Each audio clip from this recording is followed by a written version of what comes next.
John chapter 10. And although Brother Robert read verses 9 through 10, I want to start at verse number 1 for the effective context.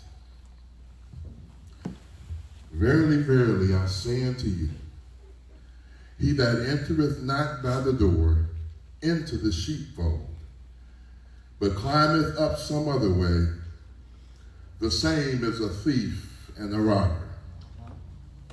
But he that entereth in by the door is the shepherd of the sheep. To him the porter openeth, and the sheep hear his voice. And he calleth his own sheep by name, and leadeth them out. And when he putteth forth his own sheep, he goeth before them, and the sheep follow him, for they know his voice. And the stranger will they not follow, but will flee from him, for they know not the voice of strangers. This parable spake Jesus unto them, but they understood not what things they were which he spake unto them. Then said Jesus unto them again, Verily, verily, I say unto you, I am the door of the sheep. All that ever came before me are thieves and robbers, but the sheep did not hear them. I am the door. By me, if any man enter in, he shall be saved, and shall go in and out, and find pasture. The thief cometh not, but for to steal, and to kill, and to destroy. I have come that they might have life, and that they might have it more abundantly. I am the good shepherd. The good shepherd giveth his life for the sheep. But he that is a hireling, and not the shepherd, whose own the sheep are not, seeth the wolf coming, and leaveth the sheep, and flee. And the wolf catcheth them, and scattereth the sheep. The hireling fleeth, because he is a hireling, and careth not for the sheep. I am the good shepherd, and know my sheep, and am known of mine. As the Father knoweth me, even so know I the Father, and I lay down my life for the sheep.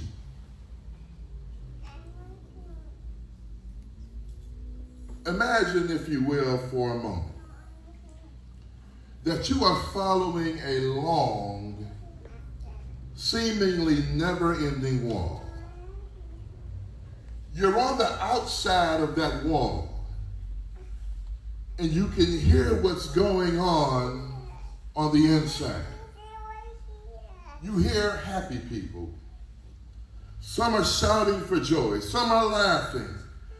But all of them are happy. And more than anything else, you want to get inside there where they are and see what it is that they're so happy about. And as you continue along this wall, eventually you find yourself at a door. This door is unlocked, and all you have to do is go through it, and you would be admitted to the place where all the happy people are. What would you do when you finally reached that door? Now, I know some people may say, well, preacher, that's a crazy way to start a message. And it might be true. But have you ever noticed that millions of people all around us seem to be searching for something? People all around us who are living unfulfilled, incomplete lives are looking for something. They're miserable. Man. And they're outside of a wall where if they could just get into what's on the other side, their lives would be totally changed. Man. Here in our message, Jesus talks about a similar wall and the entranceway into that wall. And just to set the tone, some of us may remember a game show. I think I mentioned this game show a few weeks ago. A game show that used to be on TV called Let's Make a Deal.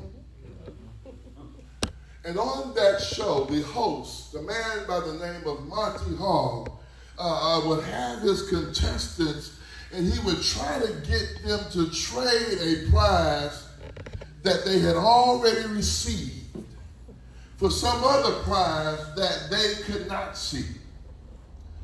Those prizes would be hidden behind doors. And sometimes when they chose to trade what they already had for that thing that they could not see, sometimes they ended up with a gag prize that was totally worthless. But there were times when that gamble paid off big and they would get some amazing type of a prize. Now, what does all of that have to do with walls and doors and all of that?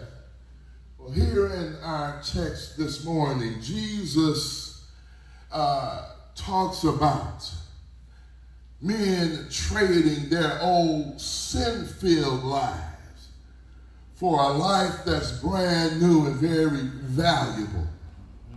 He asks us to trade a life that's worthless for a life that's spotless. And when a person comes to Jesus by faith, they receive some very special blessings. Yeah. And unlike the show, Let's Make a Deal, there are no gag gifts. Yeah. There are no disappointments. And there's nothing but blessing in him. And I just want to deal with what Jesus offers here this morning on the other side by dealing with the subject behind that door. Amen.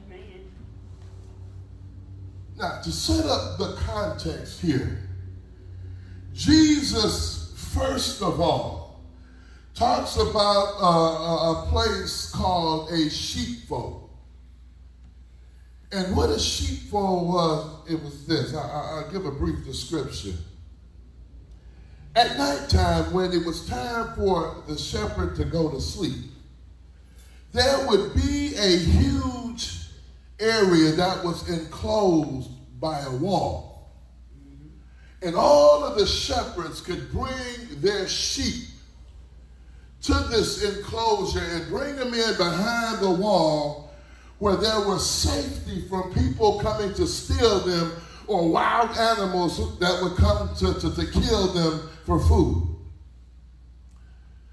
And what would happen is the shepherd, in order to go to sleep, because he didn't want his sheep to be harmed, they would have a person that was called a porter. And what the porter would do was he would station himself in the only enclosure that sheepfold had, so that nobody could go in and out without the porter being the one to admit them or to let them go.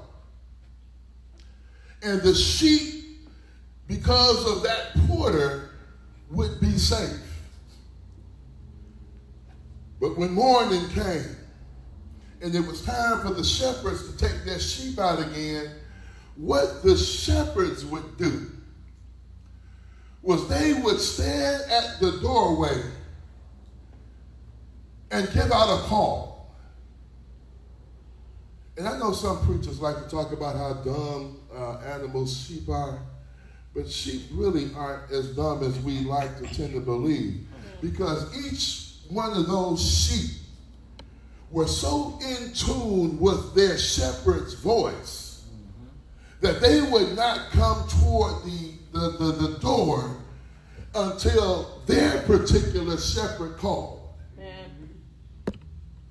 So if I was a shepherd and Murph was a shepherd and Murph stood at the door and called for his sheep, he made whatever the sound was, my sheep would not go. Why? Because there was a stranger calling. They would wait for my call. And Jesus does something very interesting here. He takes two people, the shepherd and the porter, and he makes a declaration that I'm both of them. Let's watch it.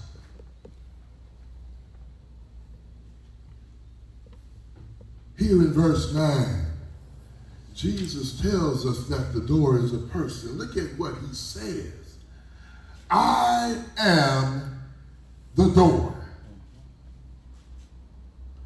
Now, what that simply means is that nobody could get in or out of his fold without coming by him. Let me say that again. Nobody could get into that fold, that enclosure, except by coming through him. He's already declared that anybody else who tried to get in by any other way was a thief. Yeah. What does that mean? It simply means this.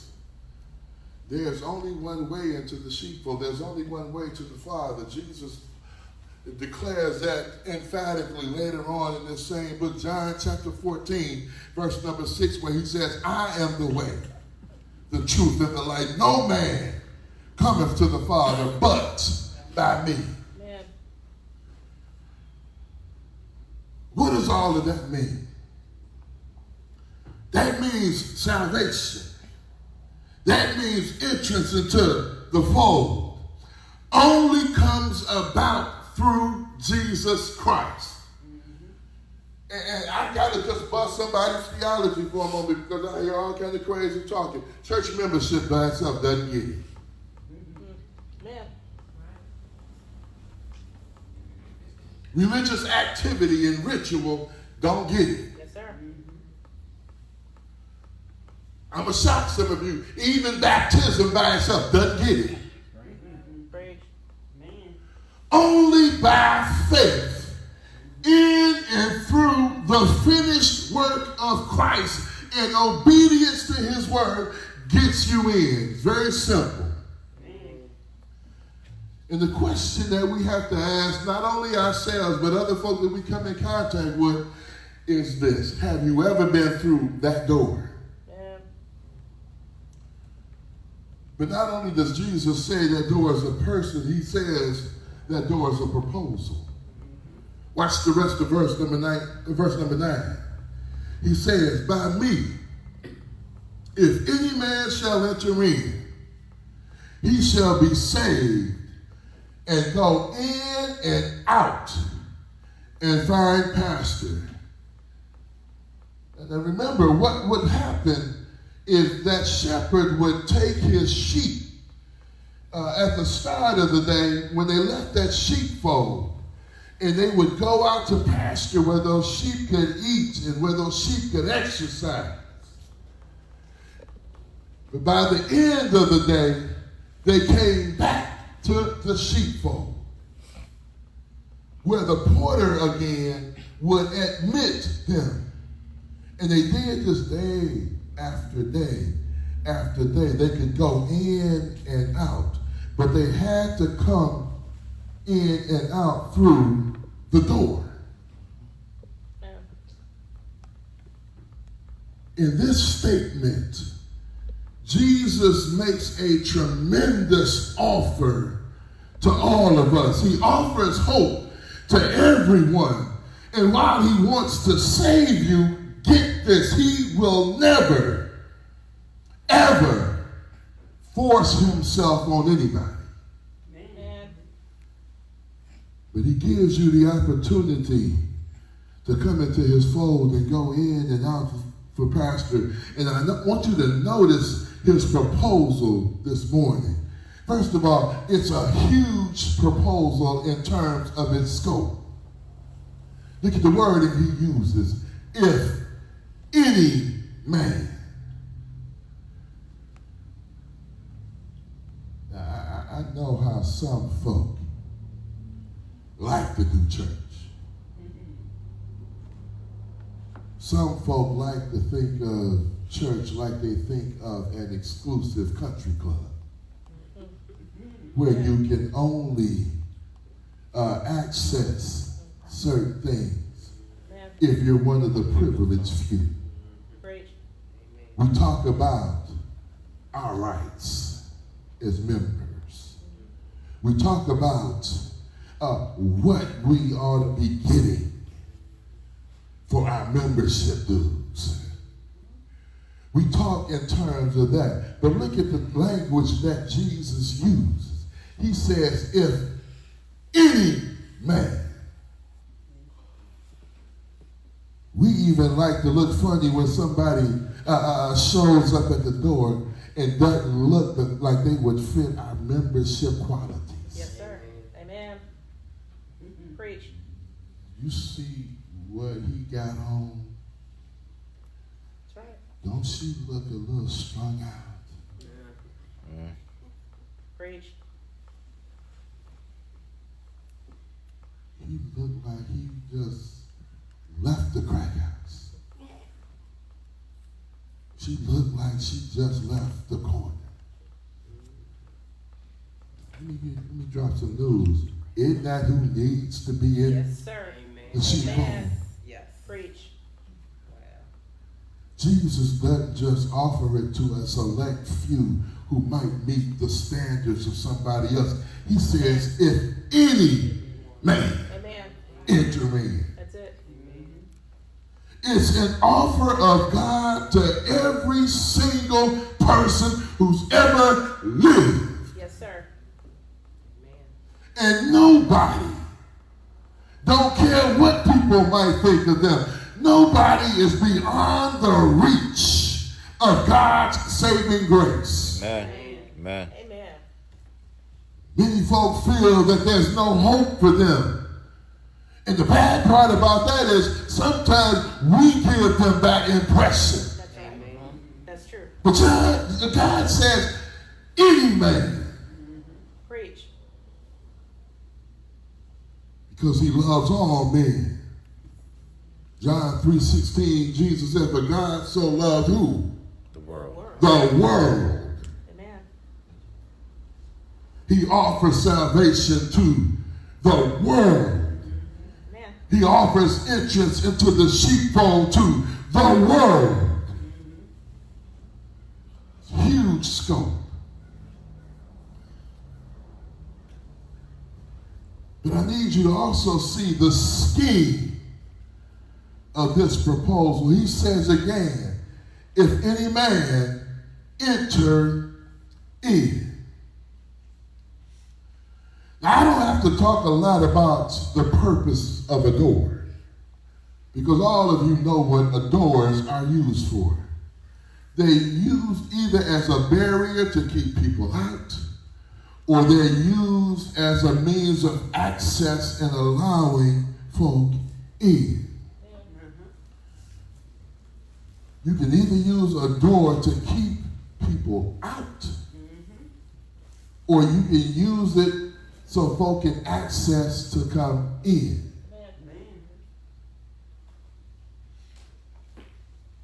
Get this. Salvation is God's gift to fallen man. Entrance into the sheepfold is God's gift to fallen man. But before this gift can be realized, it has to be received. Nobody will ever be able to come into the sheepfold and be saved Because God does not force folk to do it. He offers That's right. Amen. entrance into the sheepfold. Amen. That porter is not going out into the pasture making folk come, making sheep come. Exactly. Amen. And Jesus isn't standing outside somewhere making folk come. There's a scheme to it. Yes, sir. But something else I want you to get about this proposal, not only is it large in scope and it's brilliant in scheme, there's a supply aspect to this proposal made by Jesus. Look at the end of that verse.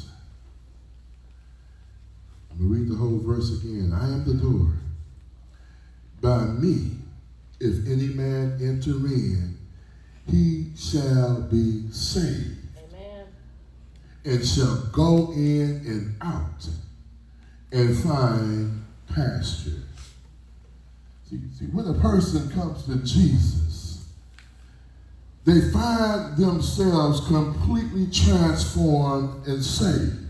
They're instantly liberated and they're made new. They're made into something else in Jesus. And the words that he uses here are very descriptive. When he talks about and shall be saved, he uses a word that was used to describe a person either who had recovered from a serious illness or had survived a war. Now, that's important because once somebody comes to Jesus for salvation, they've experienced both of those things. Amen. Yes, they've recovered or they have the opportunity to recover from a serious illness. What's the illness? Well, it's something far worse than heart disease. Far worse than cancer. Far worse than sepsis. It's the disease called sin. Man. And Jesus offers recovery from the worst illness that we could ever imagine, the illness or the sickness of sin. But it also shows somebody who's been through a war. And I know we don't like to talk about it. We don't like to really get into the scope of it. But just living in this world, not only for the lost, but even for the saved, is war.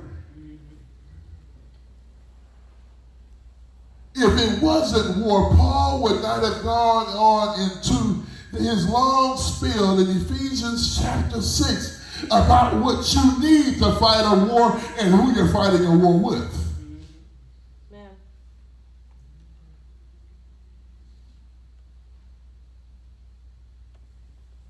But the thing is this: once you come to the sheepfold, once you come through that door, you're rescued from all of that harm and all of that danger.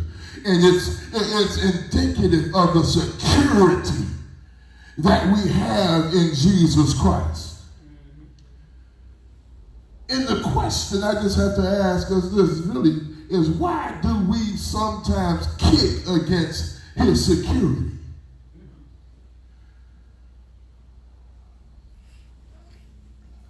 We claim to love Jesus, and we claim to be in his sheep, his flock. But a whole lot of times, the first chance we get outside of the sheepfold and away from the sheep, we run into it. Right. And then we wonder why we go through the things that we go through. See, it doesn't take a rocket scientist to tell me that if somebody was running around my neighborhood with a gun, trying to kill everybody he could find, to stay in the house. I'm not going to be the fool that's going, well, I got to go see.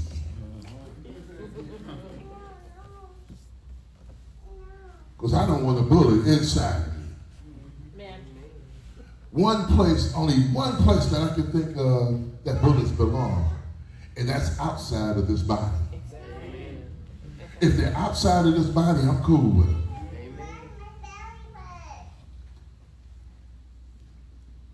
But we run away from the sheepfold of Jesus all the time. Because we got to see and we got to experience.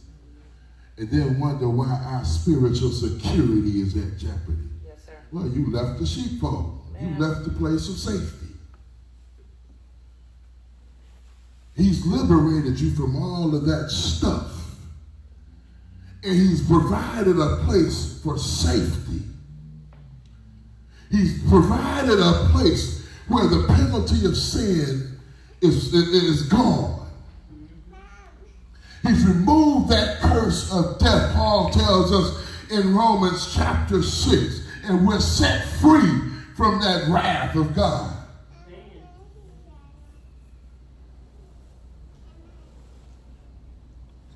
He's also liberated us from the penalty and the power of sin. See, once you're in that sheepfold, once you're in the protection of that sheepfold,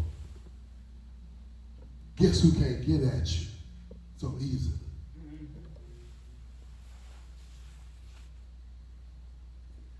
Jesus already declared in the earlier verses of this chapter that anybody who enters into the sheepfold and didn't come through the door was a thief and a robber.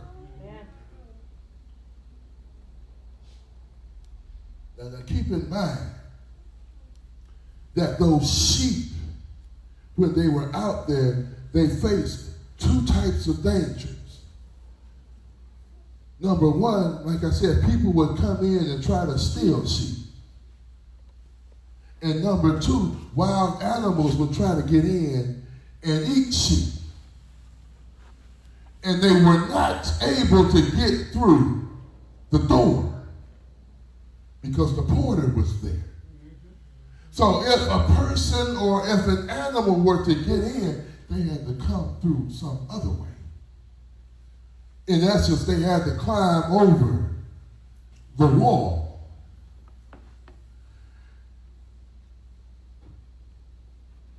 Understand me this morning. The devil is trying to climb over some of y'all's walls. But the sheep that were inside the walls had another protection outside of that porter. See, when the sheep were in the walls, guess who was with them? The shepherd. So even if somebody came over the walls, the shepherd would make sure that those sheep were safe. Look at what Jesus said again in verse 11. I am the good shepherd. The good shepherd giveth his life for the sheep. Which meant that when that shepherd was in there with the sheep and something would come in to harm those sheep, the shepherd would fight it off even if it meant his very life.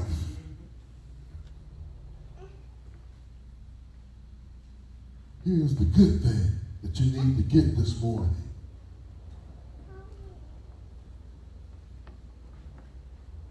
Yes, the devil tends to try to climb over the walls of the sheepfold and to get the sheep. But that's a battle you ain't even got to worry about. Jesus has already fought that fight. And just like he said here, he gave his life to defeat the devil and the power of sin.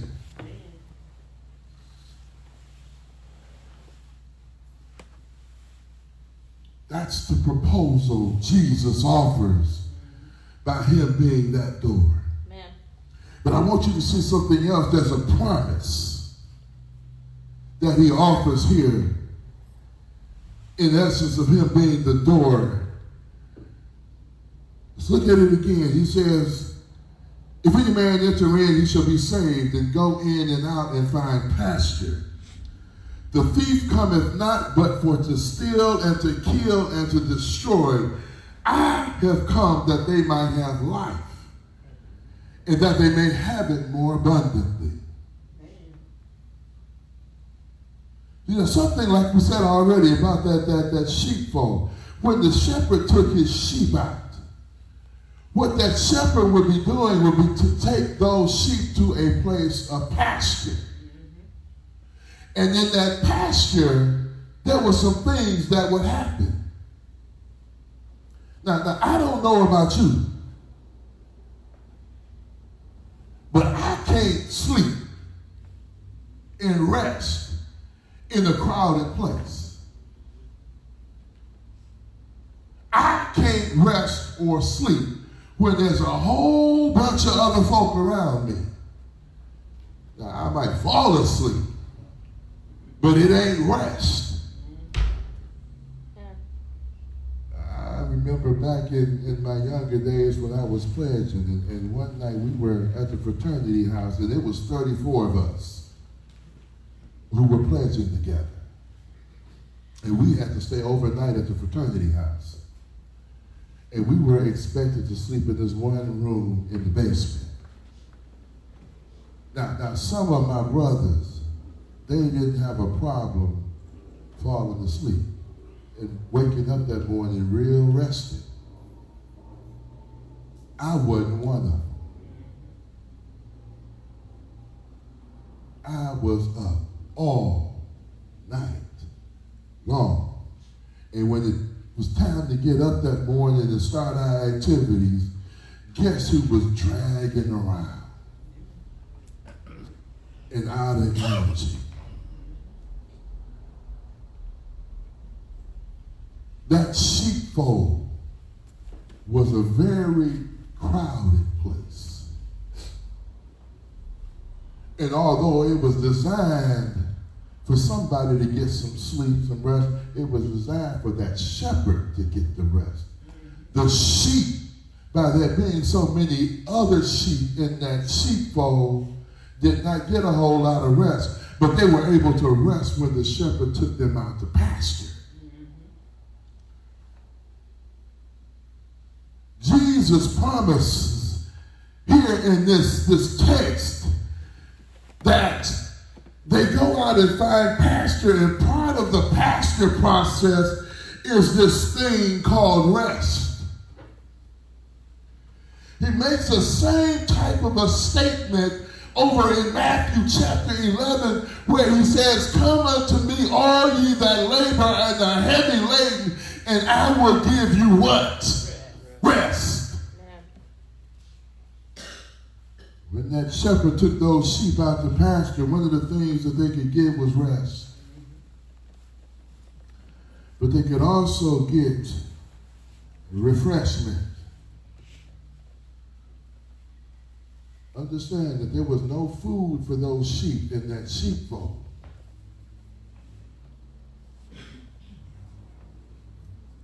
When they built that sheepfold, now there may have been some grass in there initially, but you put hundreds of sheep in that same enclosed space, day in and day out, and pretty soon ain't no grass left.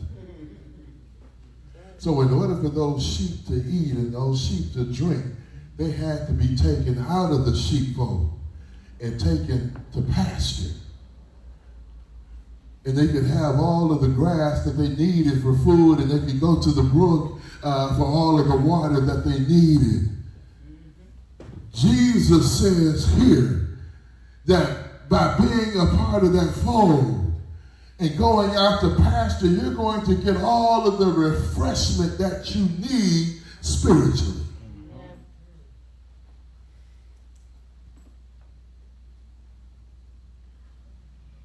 But it's only in his fold that it happens. See, the shepherd didn't take a whole bunch of other folks' folds out to the pasture to refresh them. He only took his.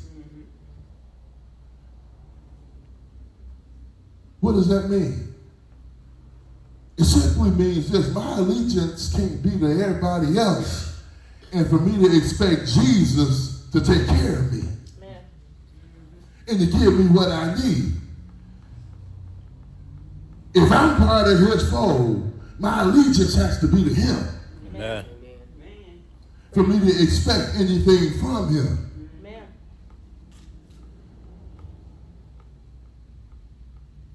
There's another third thing that is promised by this idea of pastor. I'm almost done now. Not only did that sheep get rest and that sheep get refreshment, we also find that sheep rejoicing because of pasture. See, one of the things that sheep like to do is to wander and run around. That's right. Now, that wasn't happening in the sheepfold, because we already said how crowded the sheepfold was. But when that sheep get out the pasture, they could run and all of this stuff all day long. That made that sheep happy, that made that sheep content. They were satisfied at that point. That's what Jesus promises us. By the rest and by the refreshment, we have no reason not to be satisfied to the point where we can rejoice and be happy that we're part of his fold. But here's the kicker. His promise includes this thing called plenty.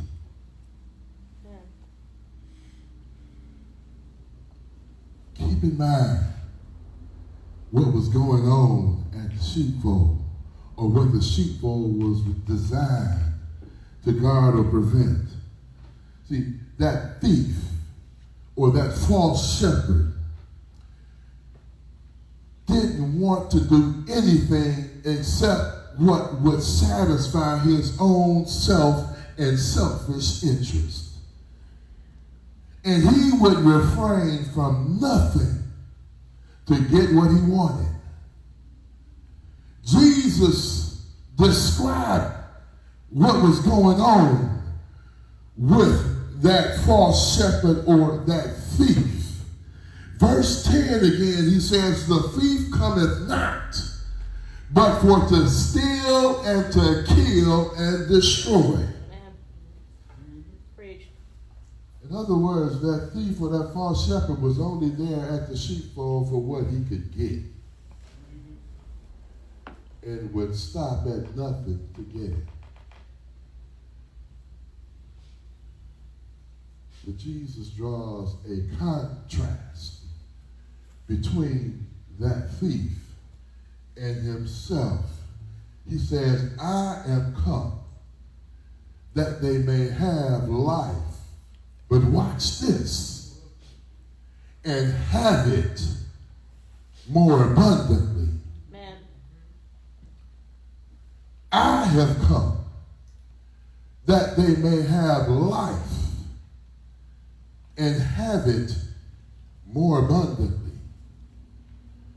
Now that doesn't mean that Jesus is going to be your personal spiritual genie, where everything you ask for.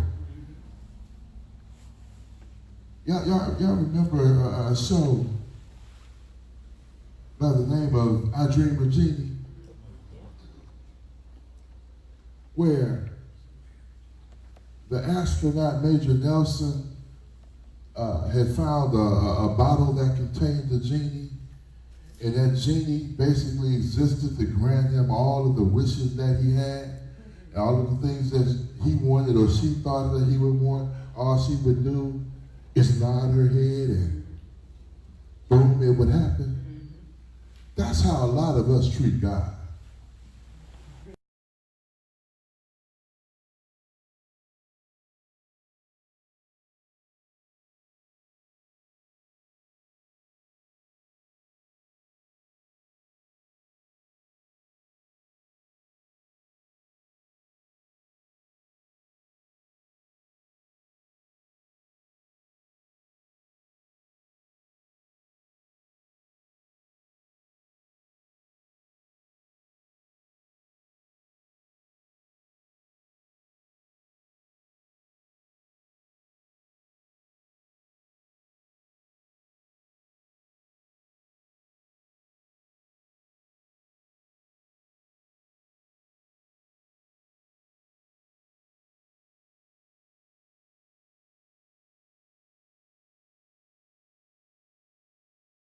looking for somebody that can do that and do it all. Paul talks about that same Jesus over in Ephesians chapter 3. Watch what Paul says about that same God that he experienced.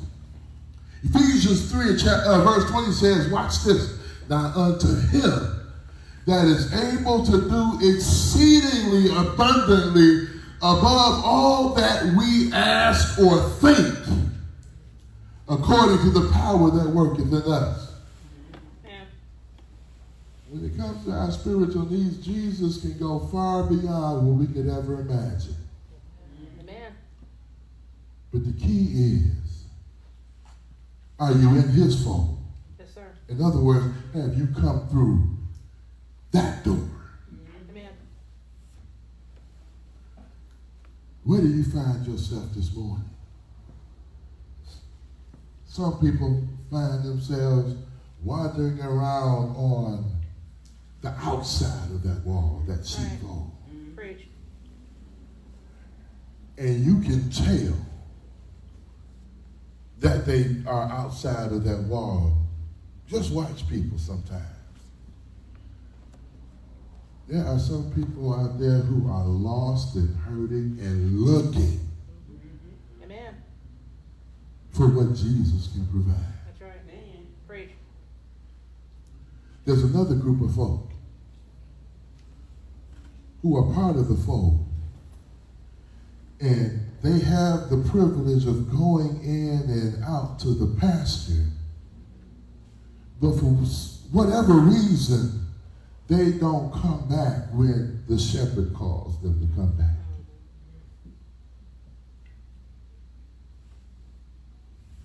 And then they are truly spiritually happy folk. And I'm just going to describe them very quickly. They are in tune with the shepherd and his voice. Amen. The question this morning is, which one of those three groups are you in? Amen. If you're outside of that wall, you're outside of the fold, you're outside of the protection of Jesus, who is both the shepherd and the door. Like we've already said, if any man enter in, he shall be able to come and go in the fine pasture. Amen. He will be part of that flock. He will get all of the benefits spiritually that that shepherd provides to his flock. Yes, sir. Amen.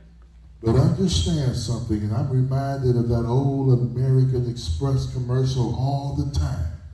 Their catchphrase was simply this: membership has its privileges. What does that mean? That if you're not a part of the flock, you can't expect the benefits. Right. Amen. Preach. I say this all the time. I love kids. I will do anything I can for kids. I have done what I could for kids. Amen. But there are two kids in particular that can get just about anything out of me that they could ever think about. Why? Because there's a certain status, there's a certain membership.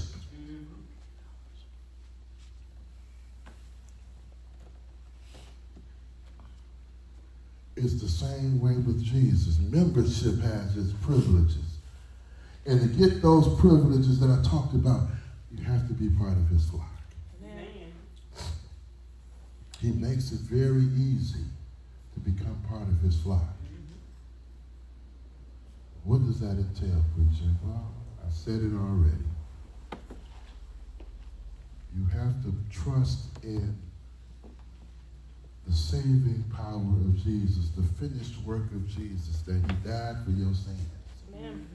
And be willing to obey those things that he said you must do to get into his flock. There's no other way into his flock. That's right. We already said it, John 14:6. No man cometh to the Father but by me.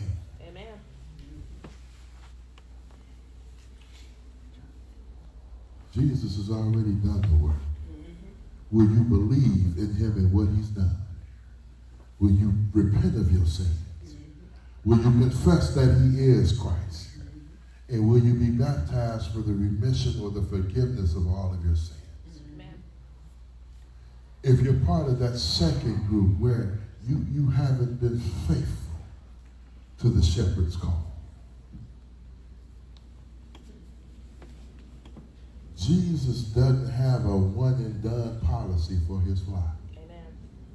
Which simply means this: if you sin, if you strayed away, all you've got to do is come back and respond to the call of the shepherd. That's right. Amen. Amen. And it doesn't make a difference how many times you strayed away and failed to heed the call. That's right. If you've got breath in your body, you've got another chance to heed to the call. Amen. Come back to him. Amen.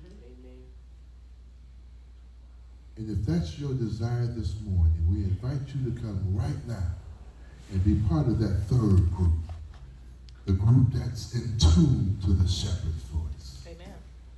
And enjoy all of the benefits of his protection. Come do that right now as we stand and as we sing the song of